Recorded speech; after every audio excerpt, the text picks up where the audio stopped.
بسم الله الرحمن الرحيم بسم الله الرحمن الرحيم الحمد لله رب العالمين والصلاة والسلام على أشرف الأنبياء والمرسلين سيدنا ونبينا ومولانا محمد وعلى آله وأصحابه أجمعين رب اشرح لي صدري ويسر لي أمري واhlul uqdatan min lisani yefqahu qawli. Qardaşlar, Allah Azze ve Celle'nin haram ettiği zulüm demek olar ki şirkten sonra günahların en büyüğüdür. Çünkü burada başka birisinin hakkına girmek, kul hakkını tapdalamak vardır. Zulüm elə bir əməldir ki, Allah Azze ve Celle onu en azğın kafire karşı belə etməyi qadağan etmiştir. Təəssüf ki, günümüzdə zulümün olmadığı, yayılmadığı bir qarış yer belə tapmaq çox çətindir. İslam ümmətinə qarşı edilən zulümlərin nə ölçüsü, nə sərhəddi var. Bundan daha dəhşətlisi isə müsəlmanların bu zulümlərə qarşı çıxmaması, ya dili ilə, ya əli ilə, ya malı ilə bu zulmün qarşısında dayanmaması, hətta qəlbi ilə belə olsa məzlumun yanında yer almamasıdır. Amma bundan daha dəhşətlisi də var. Bundan daha dəhşətlisi, acınacaqlısı da var ki, bu da müsəlmanın müsəlmana zülm etməsidir. Yəni təəssüf ki, müsəlmanların bugün ən çox acı çəkdiyi məsələlərdən biri, müsəlman qardaşından gördüyü zülm, haqsızlıq. Zülm bu qədər ağır günah olmasına baxmayaraq, günümüzdə bu əməl az qala müsəlmanlar arasında adi, gündəlik məişət münasibətlərinə dönüb. Müsəlmanlar az qala bunun vəbalını, bunun nəticəsini, qiyamət günü buna görə görəcəkləri əzabı heçə sayır, heç əhəmiyyət vermirlər. Bu da qəlblərin sərtləşməsinin əlamətidir.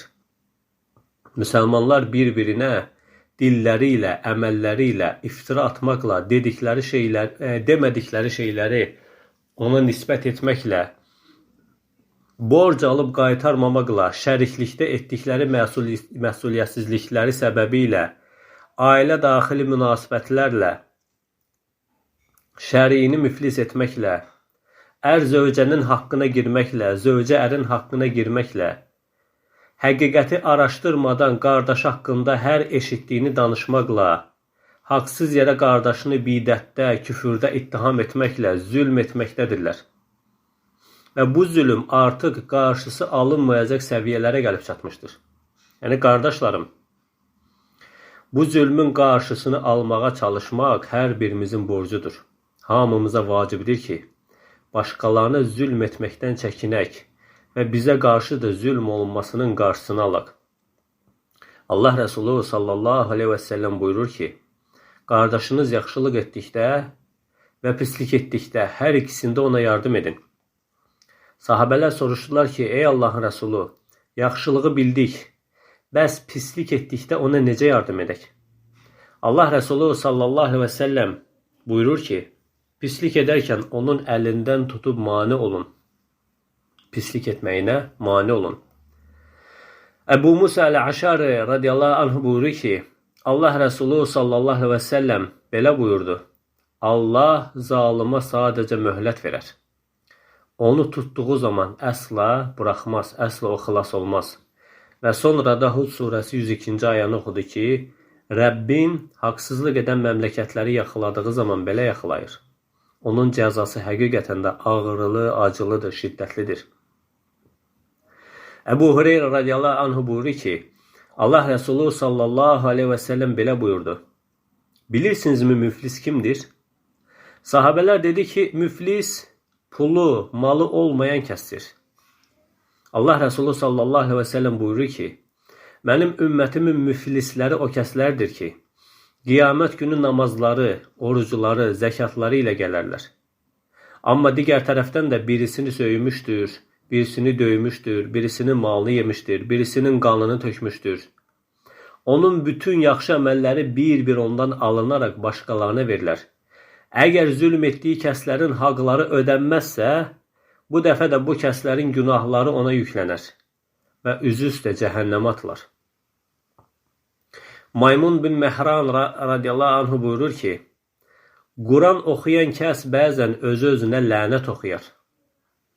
Soruşdular ki, insan özü-özünə necə lənət oxuya bilər? O belə cavab verir.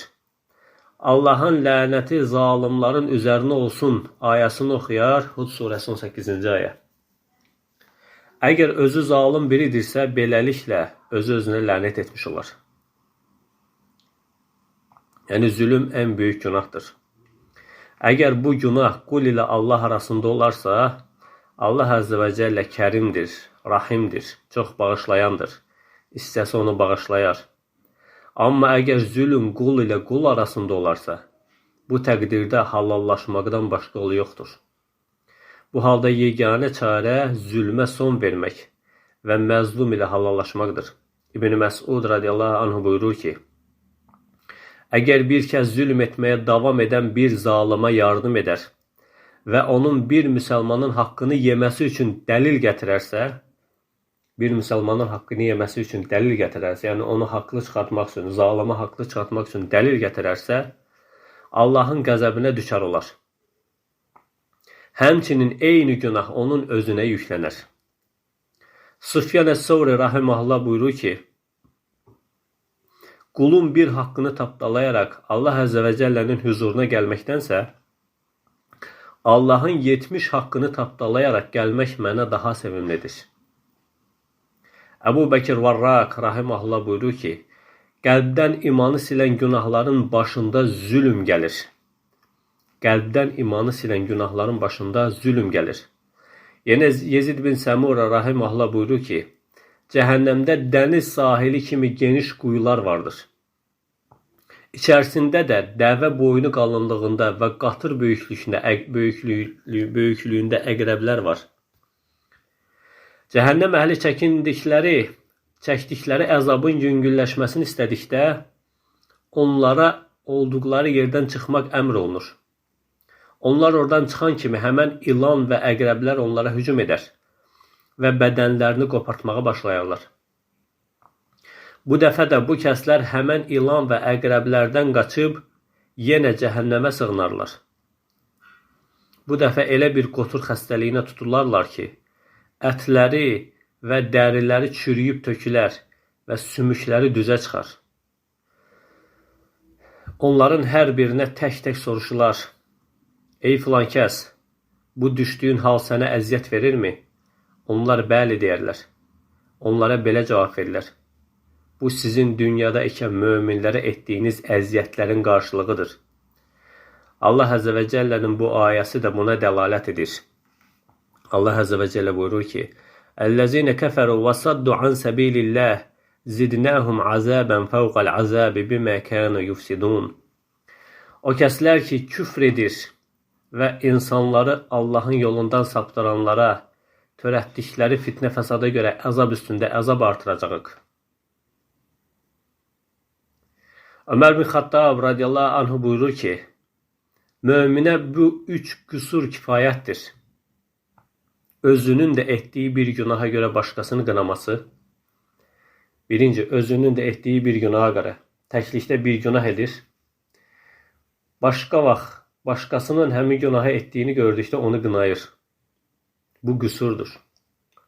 İkinci, öz qüsurlarını görməyib başqalarının qüsurlarını görməsi. Üçüncü, yersiz və lazımsız sözlərlə yanında olan insanlara əziyyət verməsi. Qardaşlarım, bu din bizə əmanət olaraq verildi. Babamızın malı olaraq verilmədi ki, istədiyimiz kimi yaşayaq. Əmanət olaraq verildi ki, sağlam, izzətli olduğu şəkildə bizdən sonrakılara çatdıraq. Bu əmanəti qorumaq İslamı qorumaqdır. İslamı qorumaq onun izzətini qorumaqdır. İslamı qorumaq onun ədalətini qorumaqdır. İslamı qorumaq müsəlmanların bir-birinə münasibətini qorumaqdır. İslamı qorumaq müsəlmanlar arasındakı etibarı qorumaqdır. İslamı qorumaq müsəlmanlar arasındakı mərhəməti qorumaqdır. İslamı qorumaq müsəlmanların bir-birinə qarşı zülmün qarşısını almaqdır. Bunları etməyən kəs müsəlmanlara zülm edən, haqsızlıq edən, bir-birinə qarşı etibarını itməsinə səbəb olan kəs nə qədər istəyir namaz qılsın, tövhiddən danışsın, o, bu əmanəti qoruyan kəs deyil. O, bu əmanəti zay etmişdir. Sənə bir müsəlman qardaşın əmanət olaraq verdiyi şey zay edirsənsə, sən müsəlmanlar arasındakı etibarın, inamın itməsinə səbəb olursan. Sənə əmanət olaraq dediyi bir sözü başqalarına çatdırırsansa, müsəlmanlar arasında inamın itməsinə səbəb olursan. Sənə borc olaraq verdiyi pulu deydiyi vaxtda, təyin olunan vaxtda, sənin dediyin vaxtda qaytarmırsansa, sən zalımsan. Niyə? Çünki artıq müsəlmanlar arasında inamın zədələnməsinin səbəbkarısan, etibarın itməsinin səbəbkarısan. Sənin üzündən artıq bir müsəlman öz qardaşına borc pul verməkdən, onun sıxıntısını qaldırmaqdan çəkinir. Qorxur ki, o da sənin etdiyin kimi borcunu vaxtında qaytarmayacaq, zülm edəcək. Biz bu əmanəti bu vəziyyətdə sonraki nəsillərə ötürəcəksə, onda vay halımıza, yenə də vay halımıza. Yuxarıda bir hədis zikr etmişdim, qardaşlar. Allah Resulü sallallahu aleyhi ve sellem buyuruyor ki, qardaşınız yaxşılıq etdikdə də, zülm etdikdə də ona yardım edin. Zülmə, pisliyə necə yardım edəcəyik? Qardaşımızın etdiyi pisliyə əngəl olmaqla. Əgər qardaşınız kiməsə zülm edirsə, ona xəbərdarlıq etmək, bundan onu çəkindirmək sənə vacibdir. Əgər qardaşın məsuliyyətsizdirsə, onu məsuliyyətli olana qədər tərbiyə etmək sənə vacibdir. Görürsən ki, biri səndən borc alır. Amma qaytarmağa imkanı olduğu halda, onu qaytaracaq gücü olduğu halda onu qaytarmır. Sən isə utanırsan istəməyə. Bununla əksinə sən ona məsuliyyətsizlikdə yardım etmiş olursan, qardaş. İnsanlar bir-birini belə tərbiyə etməlidir. Əgər imkanı yoxdursa ona möhlət vermək sünnətdir, gözəldir. Amma imkanı olduğu halda sənin borcunu qaytarmırsa və sən də buna susursansa, sən düz etmirsən. Sən zülmə susursan, sən zülmə yardım edirsən. Çünki eyni şeyi sabah başqa qardaşın edəcək.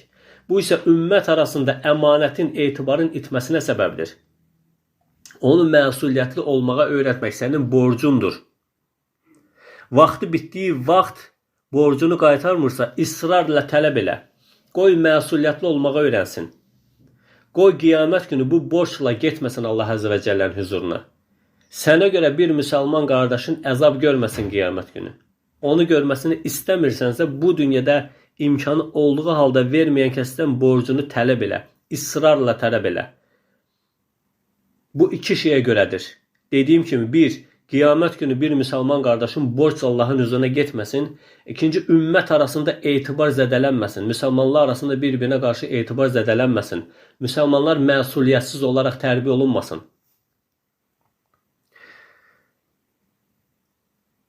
Yəni, qoy məsuliyyətli olmağa öyrənsin. Axırda haqqını halal elə deyib yaxasını qurtarmasın. Əgər yenə vermirsə, başqa müsəlman qardaşlarından yardım istə ki, ona təzyiq etsinlər. Əgər yenə faydası yoxdursa, onda bəyan elə. Ümməti ondan çəkindir ki, ağlı başına gəlsin. Başqa müsəlmanlar ondan əziyyət görməsin. Yəni, bu təkcə bir misaldır.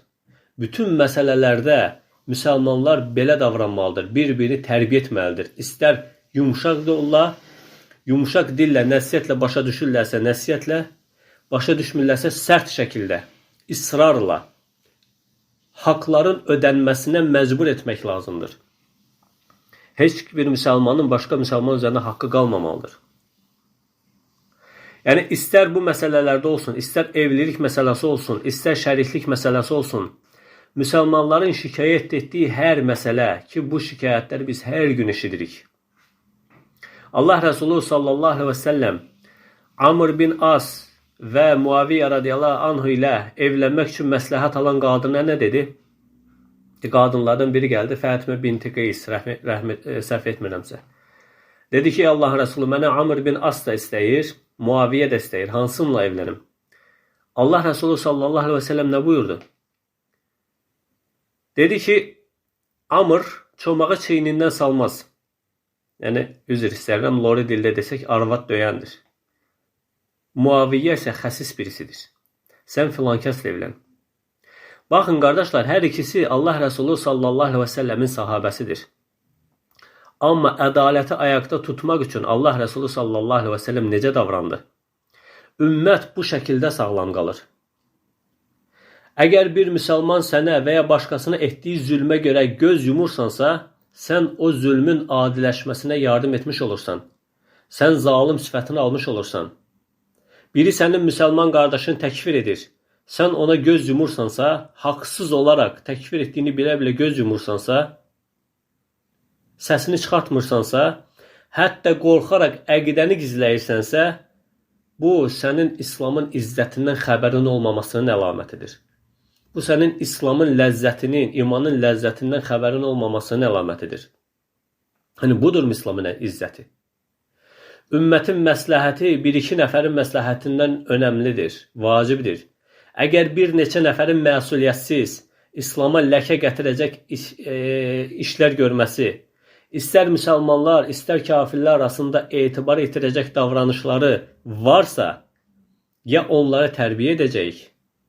Əgər tərbiyə olunmazlarsa, özümüzdən silib atacağıq ki, İslam sağlam qalsın. Bu xəstəliklərə, zülümlərə bulaşmasın.